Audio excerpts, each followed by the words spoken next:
Okay, first is that I was spoken extensively on these issues, particularly the issue of presentation or purported presentation of the budget to an assembly that is not properly constituted. And I had said that it amounted to placing something on nothing. Now, the arguments adduced by the Federal High Court judge are sound in law. They are sound. But I'm almost going to advocate that common sense should be included as one of the sources of law.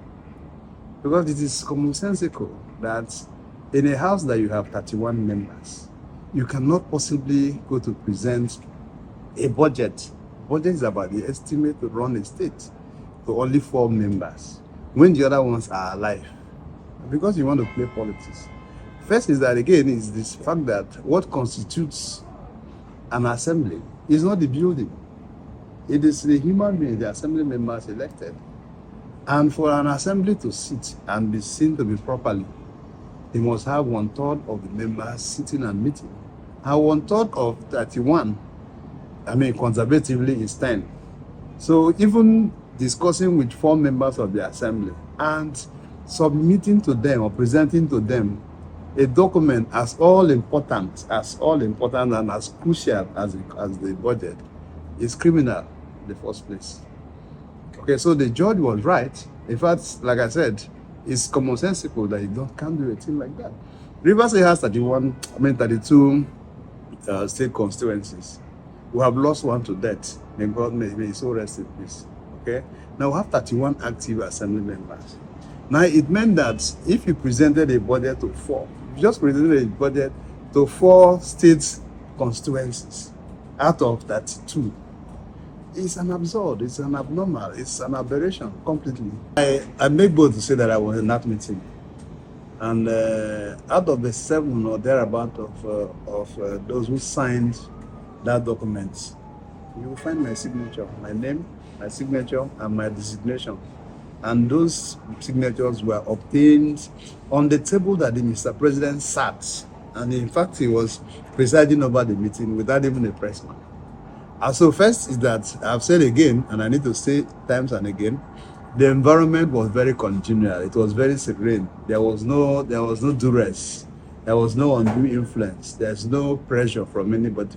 And so we sat there as a family, and the president addressed Rivers people as a family. And he said to Rivers people that look, that he fought hard, or Nigerians fought hard to sustain democracy, to maintain and keep democracy, that he would do his best as president to ensure that nothing happens to democracy under his watch. After all the counseling and all of those, very calmly, no policeman, no security man, not even his orderly, not even a pressman, just like him carry camera. He said no, that after this event, he was going to be the one to send the paper to the press. And that's happened. What happened? Now, in the 8-point proclamation document is one of these. It's one of the indices that should represent the budget to the assembly, properly constituted under Right Honorable Martin Samuel. And it was part of it. And like I said, the governor signed willy-nilly. He signed. I was going to do it. But what we are seeing now is the fact that people are now cherry picking, or the governor is about to cherry pick, because there are other persons who anchor around him, okay, to say to him, oh, this is an overkill. Oh, why this? I mean, even when the governor has said that those 8-point issues contained in that proclamation, that they are not death sentences. And for crying out loud, we all have at least have, even if we're not lawyers, we'll have ample knowledge of the law. Proclamation has a force of law. And I can tell you in many cases, first is that it takes the governor to proclaim the house before an assembly is deemed to be on. You agree? It takes the president to proclaim a matter, a decision, especially when the peace is becoming fragile, or when there is about to be a breakdown of law and order. Okay, and in certain situations like that, the law is jettisoned because it is within the powers of the president, who is the general, the GCFR, to ensure that there is peace and decorum within this area. So if the governor has a right to proclaim and the house is in place, the president has a right to proclaim in a state of emergency. Rivers State was drifting into emergency. I'm sure Rivers people are aware. It is for that reason too that the president didn't even so moto. He didn't on his own take on the assignment of calling Rivers people. No. His office was inundated with calls from Rivers people, even people from outside Rivers State, saying, look, oh, peace in Rivers State is fragile. And it's like, he said he's sitting on a time bomb. Okay? He's sitting on a keg of gunpowder that can explode anytime. So the president intervenes. Now, the assembly people who, the matters, all these matters have been in court before the president's intervention and all that. And the president had also said, withdraw all the cases. All right? But what I'm thinking is that this one had been exhausted, date for judgment has been given. But if you ask me to, as a party, I'll speak to you now as a party, as the chairman of the political party, with the assembly members, okay, defecting to us as APC members. I tell you that we started smelling a dead rat in the way the governor was going and people who are flanking him. And I have mentioned to him that those who are flanking you are not your friends. They are singing Hallelujah Cross for you. When the chiefs are down, when the chicken goes home to roost, they will compose their requiem. And that's what is happening.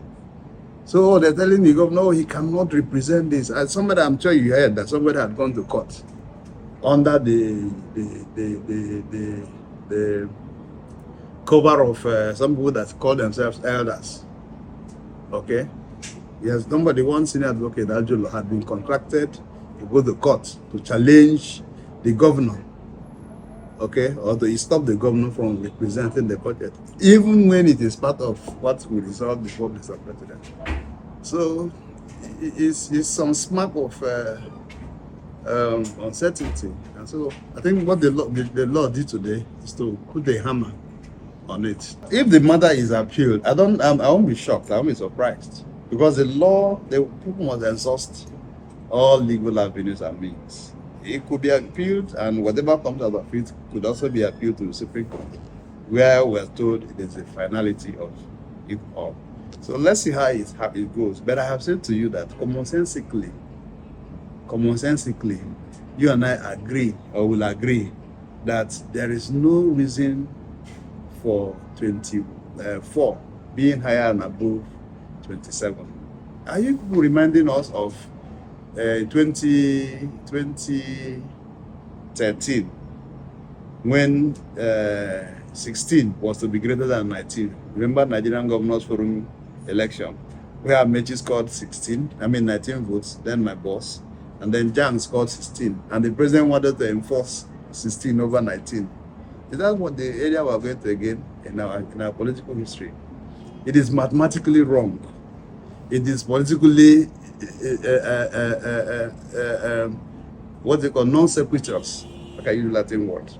Thanks for checking out Symphony on YouTube.